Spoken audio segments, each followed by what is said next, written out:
हालिया बारिशों और सैलाब के बायस सिंध में रेन इमरजेंसी नाफिज तालीमी इदारे रिलीफ कैंपस में तब्दील। महकमा तालीम सिंध ने कराची समेत सूबे भर के तालीमी इदारे मजीद 2 दिन के लिए बंद कर दिए। आज और कल होने वाले तमाम इम्तहानात मुलतवी।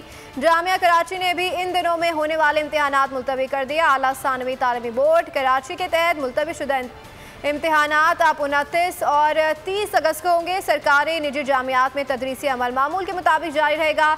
सिंध के निजी स्कूलों की 2 बड़ी नुमाइंदा तंजीमों ने स्कूल बंदिश की मुखालफत कर दी। प्राइवेट स्कूल एसोसिएशन का कहना है कि स्कूल बंदिश से तालीमी नुकसान होगा।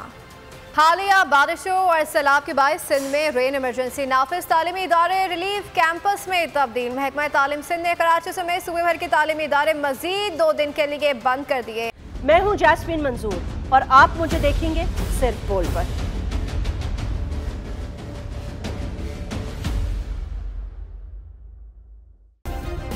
सब्सक्राइब करें और बेल दबाएं ताकि कोई खबर रह न जाए।